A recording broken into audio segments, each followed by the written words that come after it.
The Great Barrier Reef was an amazing and eye-opening experience for us. We've been snorkeling and seeing coral reefs before, but never have we experienced something at this magnitude.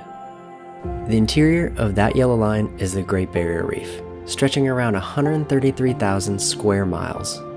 We went snorkeling on Flynn Reef, one of over 2,900 reefs and 900 islands that make up the Great Barrier Reef.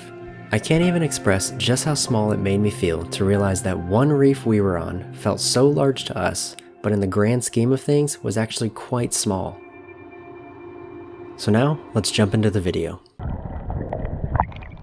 We went out with Silverswift. They run dive and snorkeling tours to the outer sections of the reef. The onboarding process is simple enough. Head to the terminal next to the dock, check in, and they'll point you to the boat. On board, they provide a small pastry breakfast. We didn't partake in this as I tend to get a little seasick and it can get pretty rough on the long ride out to the reef. We sat at the top back section of the boat because I know that's where I'm most comfortable. But you just find a comfortable spot, and at any slight sign of sickness, make it easier on yourself and the crew and go outside to the back of the boat. After about 1.5 hours on the boat, you'll arrive at the first reef site. They'll give you a safety briefing and you'll don your lycra suit and go snorkeling. The lycra suit is there to protect you from stingers and the sun, and to help reduce the amount of sunscreen washed into the reef. Throughout the day, you'll have about an hour at each of 3 different sites, usually all on the same reef, but each site will have a different flair from the previous one. Now my suggestions while at the reef. Just get into the water and enjoy nature's beauty, and be mindful of where you are in respect to the coral. You don't want to accidentally harm any of it. Lunch is served on the second dive site. Everyone seems to go straight for lunch, but if you're okay waiting a little bit, then get out and swim. You'll pretty much have the whole reef to yourself. Just make sure you come back in before they put lunch away. They do a snorkeling tour at the third site. The guide can show you some different spots, but it starts off a little crowded, so if you want less crowds, just go out on your own.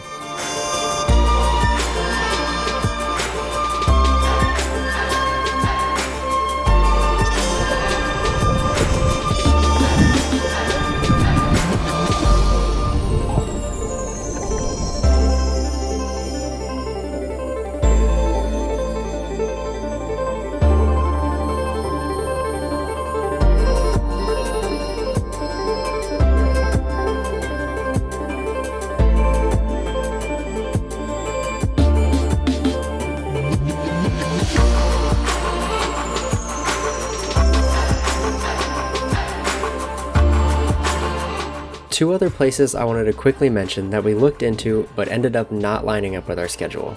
The first is Green Island. It's an island out on the Great Barrier Reef that has a resort on it.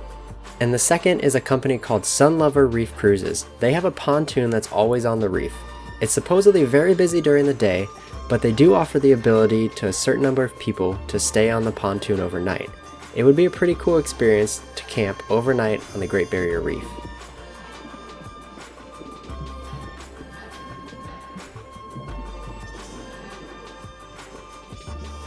This is a place that we need to protect, and reducing your plastic waste is a major way to help. We need to take care of nature for future generations. Enjoy the Great Barrier Reef, but do it responsibly. See you out there!